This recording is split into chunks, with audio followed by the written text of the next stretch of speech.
You know that story we all learned in school about how the first people came to the Americas? The one about them walking across a giant land bridge? Well, today we're digging into an explainer from an author who says that story isn't just a little bit wrong, it's a total myth. So, what if that whole picture in our heads of brave hunters trekking across a frozen bridge from Asia is basically impossible?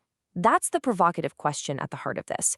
To even begin to understand why, we first have to revisit the story we all think we know. All right, so let's quickly go over the official story, the one that's been in textbooks for generations. It's a really powerful image, right? Humanity just using their own 2 feet, braving the Ice Age to find a new world. The standard theory goes like this. Somewhere around 20,000 years ago, families from Siberia walked across this massive land bridge called Beringia. It connected what's now Russia to Alaska. From there, they just kept going south and populated 2 entire continents. It's a nice, simple, straight-line story. And according to the source for this explainer, it's almost certainly wrong. Okay, so the first major crack in this long-held theory doesn't come from a new fossil or a recently discovered archaeological site. Nope, it comes from cold, hard math.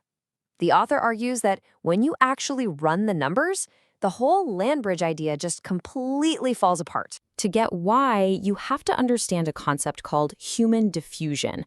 See, ancient people didn't march like an army with a map and a destination. They spread out slowly, generation by generation, maybe moving their territory just 10 or 20 kilometers at a time. This idea of a determined 1,000-kilometer hike across a frozen wasteland, it just isn't how human populations actually expand. So let's talk numbers. To populate the Americas without the group just fizzling out from a lack of genetic diversity, you need what's called a minimum viable population. And genetic studies put that number at around 5,000 people. Now think about that.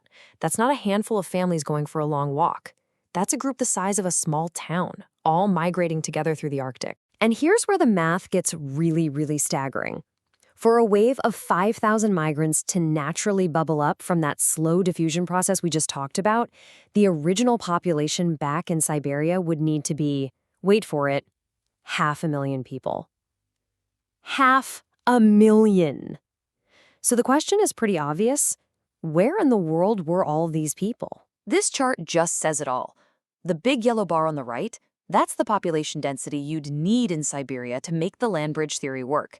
And that tiny little bar on the left, that's the population density the incredibly harsh Ice Age environment could actually support, based on all the available evidence.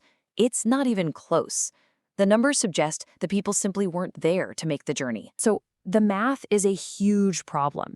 But even if you set the numbers aside, the author points out that the physical evidence, the actual archaeology, tells a completely backward story.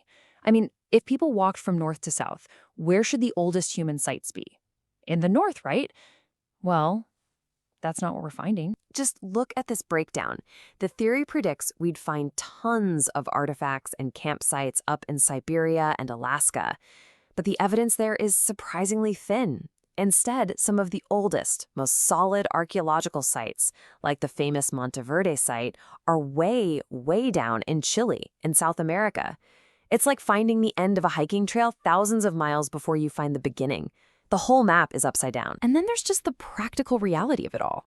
The Beringian theory demands this epic 5,000-kilometer one-way trek into the unknown, apparently without things like sleds, which hadn't been invented yet. But when we look at how actual Arctic people have lived for centuries, they move in smaller, circular patterns, maybe 50 to 150 kilometers. And they rely on incredible technology like sleds and food caches to survive. The journey the theory requires just doesn't line up with the reality of life in that environment. Okay, so if a land migration is looking mathematically impossible and logistically absurd, what's the alternative? Well, the source for our explainer proposes a solution that neatly dodges all these problems. The first Americans didn't walk at all. They sailed. A coastal, maritime model just makes so much more sense. First, a small group of people in boats can land anywhere on the coast.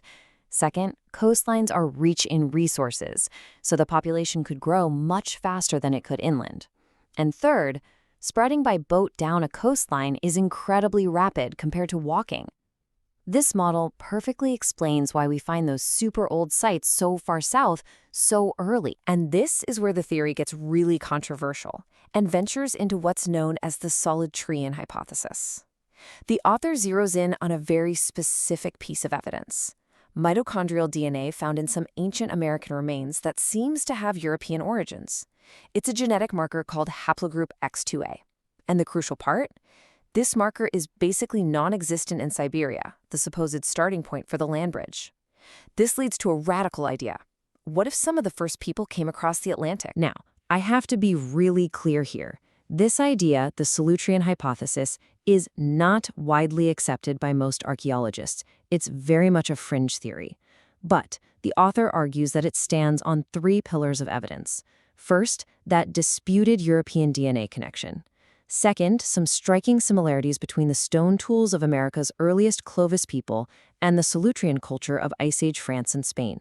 And third, some early skulls that the source argues have features that look more European than Asian. So you're probably wondering, okay, if there are so many potential holes in the Bering Land Bridge theory, why is it still the main story? Why does this myth, as the author calls it, hang on so tight? While the source argues that the reasons are less about science and more about, well, us. The land bridge story is simple and easy to teach to school kids. It became locked into academic thinking decades ago, and it's hard to dislodge. For a scientist, challenging such a core belief can be a real career risk. And maybe the biggest reason of all. If people did arrive by sea, most of the evidence of their coastal camps would now be 100 meters underwater from sea level rise. The proof might be lost to the ocean. Ultimately, this whole deep dive into the Beringian myth is a fantastic reminder that history isn't always a settled, finished story. It's an ongoing investigation, full of debate and new evidence. And it leaves us with a really interesting question to chew on. What other parts of our settled history might be due for a second look? Thanks for joining us for this explainer.